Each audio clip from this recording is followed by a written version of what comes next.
दोस्तों, श्रीमद् भगवद गीता हिंदुओं के पवित्र ग्रंथों में एक माना जाता है। महाभारत के अनुसार कुरुक्षेत्र युद्ध में भगवान श्री कृष्ण ने गीता का संदेश अर्जुन को सुनाया था। भगवद गीता में एक स्वरवाद और एक कर्म योग और एक ज्ञान योग, भक्ति योग की बहुत सुंदर ढंग से चर्चा की गई है। श्रीमद् भगवद गीता की पृष्ठभूमि महाभारत का युद्ध है। जिस प्रकार एक सामान्य मनुष्य अपने जीवन की समस्याओं में उलझकर भटक जाता है और जीवन की समस्याओं से लड़ने की बजाय उससे भागने की कोशिश करता है और भागने का मन बना लेता है, उसी प्रकार अर्जुन, जो महाभारत के महानायक थे, अपने सामने आने वाली समस्याओं से भयभीत होकर जीवन और क्षत्रिय धर्म से निराश होकर अर्जुन की तरह ही हम सभी कभी कभी अनिश्चित की स्थिति में या तो हताश हो जाते हैं या फिर अपने मार्ग से भटक जाते हैं। इन्हीं बातों का ज्ञान भगवद गीता की इन 18 बातों में दिया गया है, जिनको मैं इस वीडियो में आपको बताने वाला हूँ। सबसे पहली बात यह है कि सुख एवं आनंद मनुष्य के भीतर ही निवास करता है, परंतु मनुष्य उसे स्त्री में खोजता है, घर में खोजता है और बाहरी सुख प्राप्ति के लिए ढूंढता ही रहता है। नंबर 2, दूसरी बात यह है, श्री कृष्ण कहते हैं भगवान उपासना केवल शरीर से ही नहीं करनी चाहिए, बल्कि अपने मन से, अपने तन से भी करनी चाहिए। ईश्वर का बंधन उन्हें प्रेम बंधन में बांध ही लेता है। नंबर 3, मनुष्य की वासना ही उसके पुनर्जन्म का एक कारण होती है।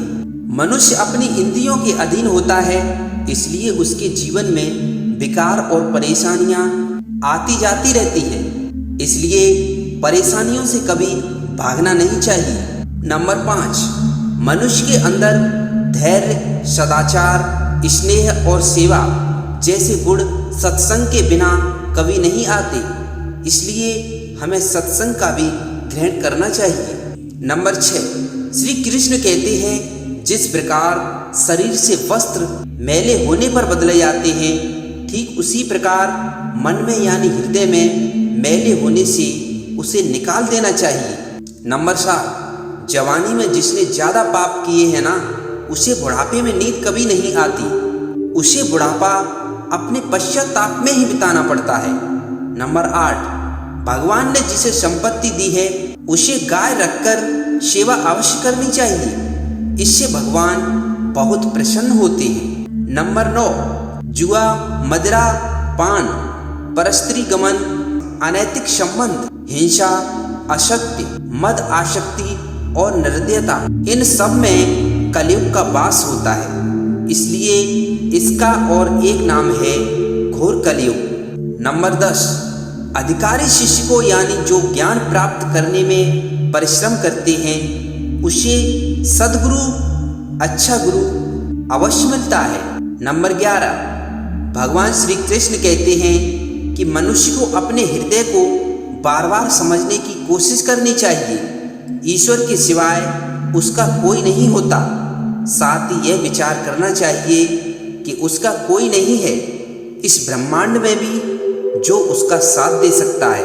नंबर 12, भोग में क्षणिक और क्षण भर के लिए भी सुख प्राप्त होता है, साथ ही त्याग में स्थायी आनंद होता है। नंबर 13, श्री कृष्ण कहते हैं कि सत्संग ईश्वर की कृपा से मिलता है, परंतु कुसंगति में पड़ना मनुष्य के अपने ही विचारों के कारण होता है।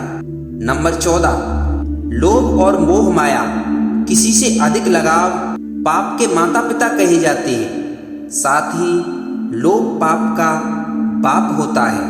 नंबर 15, श्री कृष्ण कहते हैं कि स्त्री का धर्म है कि रोज तुलसी और पार्वती का पूजन करे, इससे उनकी सुख समृद्धि हमेशा बनी ही रहती है।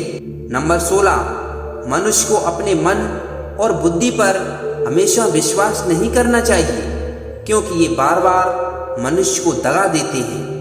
खुद को निर्दोष मानना बहुत बड़ा गुनाह साबित होता है। पति पत्नी का पवित्र रिश्ता बनाए रखने से भगवान पुत्र के रूप में उनके घर आने की इच्छा रखते हैं। नंबर 18, भगवान इन सभी कसौटियों पर कसकर जांच परख कर ही मनुष्य को अपनाते हैं। इसलिए मन में गलत विचार नहीं रखने चाहिए। सदैव आप किसी के साथ प्रेम भाव से रहना चाहिए।